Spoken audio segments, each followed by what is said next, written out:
Welcome back. We'll get to Klay Thompson in a second, but first some highlights presented by Hilton. Get a price match guarantee when you book at Hilton.com. Bucks, Raptors Game 5, Eric Bledsoe to Giannis in transition with the alley-oop. This is when things were going well for Milwaukee. Eric Bledsoe played the best game he's played of this series by far. Giannis was getting out and running, doing that Kobe Bryant underbite kind of snarl on the way up the court. But things slowed down dramatically in the fourth quarter, and that spelled doom for Milwaukee. But this is more of the good stuff. More from Giannis, this time driving to the hoop. Dunks on Danny Green like he isn't even there. Huge play right before halftime. These are some of the things that Giannis has to be able to do. He initiated the contact on this one compared to typically what they've been chesting him up with Kawhi, Siakam, Gasol. It's been a tough series for Giannis to get all the way to the rack. And Giannis didn't hit his free throws, and he's clearly a little rattled about that. More from the game. Pascal Siakam sends Malcolm Brogdon's layup attempt out of bounds. Nick, you were waiting on Siakam to re-enter the playoff series. Man, he was huge in last night's win. Rebounding and defense in particular. His offense is going to suffer in this series because he is such a tough defensive matchup, but he's giving you all the energy. All right, moving on to the Warriors. They're waiting to see who they'll face in the finals. One of the reasons they're in the finals, their fifth straight, mind you, is Klay Thompson.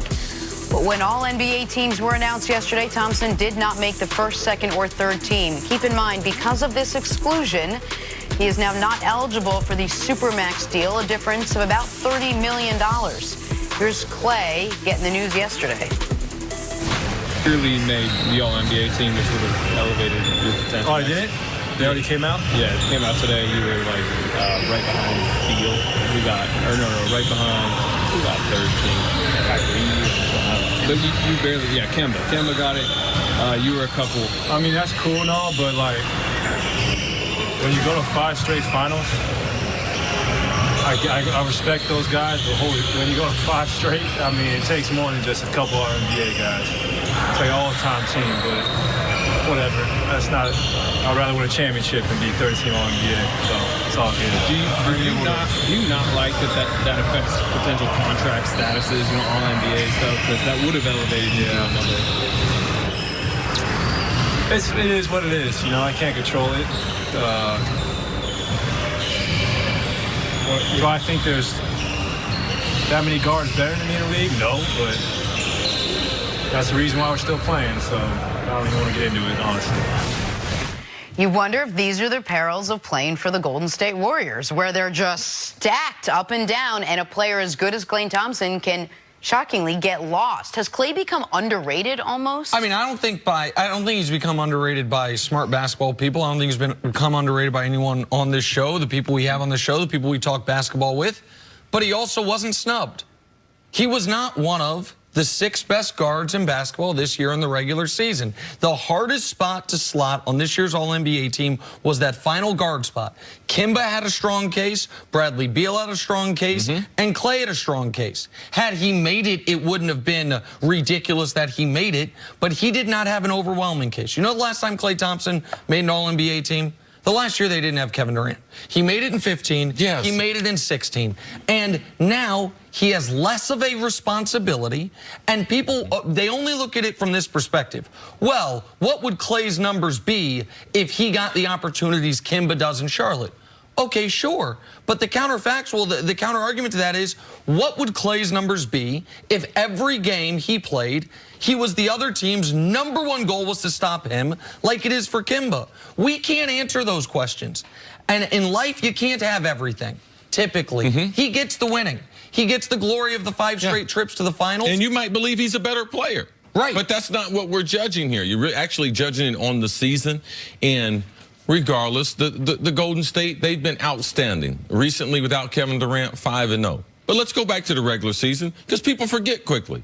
They were not great during the regular season. They underachieved again. They underachieved, and now with Toronto having the lead, Nick, you brought out a great point this morning. Man, they wish that if one more win for Golden State, and then they have home court if Toronto wins. They finished with 57 wins. So Toronto has 58. So now either way, they're starting the finals on the road, and that has to do with it.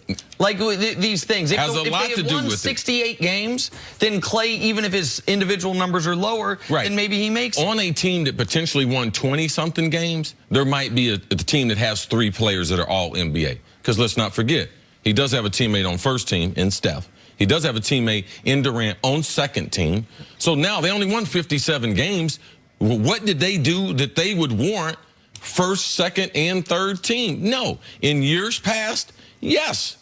They were worthy of that, but not in this season. So even though Klay, great soundbite and everything, it seems like the natural thing, I could make a case for Bradley Beal. What he went through there in Washington, losing John Wall and everything they went through as a team, on and off the court, he was outstanding.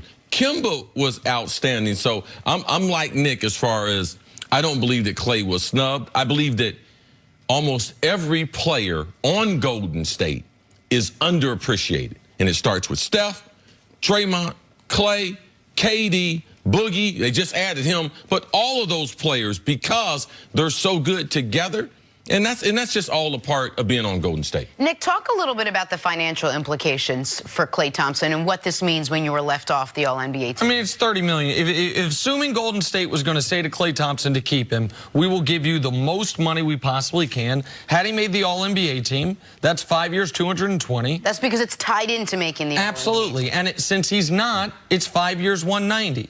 And so another big point of discussion today will be, should these contracts be tied to these awards? Now, the media that I've talked to that actually has a vote, I don't have a vote, says we don't want this responsibility. But the NBA and the NBA Players Association came together and said we have to find a way to reward our best of the best. An All-NBA team is the best way to do it. There are 100 voters, see. They cast 15 votes each. 1,500 votes essentially were cast in total. There were 2 that were indefensible. Dwayne Wade got a second-team All-NBA vote. That's ridiculous. Yes. And Marvin Bagley III got a third-team All-NBA vote. I really think that person thought he was voting like for a third all-rookie team that doesn't exist. Those were the only 2 votes that are indefensible. You want to argue that Embiid should have been first team over Jokic? You can get in the weeds there. That Aldridge should have been on the team. You can get in the weeds there. The media did a great job with this. And this is the system the players and the league have decided they want in place. And when the players decided this, with the union and the league, it was more meant to be like a bribe, to be able to bribe the players so potentially they could stay with the team that they made all NBA with. It was a reward for their play. So you make a tremendous point as far as the media in this, as far as voting. Some of those Pro Bowls, things like that, they're very questionable. This right here, they do have a high level of integrity. Only 2 votes there that were questionable. But this is part of the players agreed to this, and I believe it's a good system. And Klay, by the way, this is the worst year he's had in 5 years. His shooting percentage was the lowest. His three-point percentage was the lowest. And he's a great defensive player. This is the worst Golden State defense we've seen in this 5-year run. This was not the year to argue Klay got snubbed. It feels bad for him because this is the year he could have got $30 million extra had he made the team. All right, good stuff. Take a break. Coming up, are the Lakers already in danger of striking out on free agency? That's next on First Things Poor First. Lakers, man. The clock started early on this. Super early.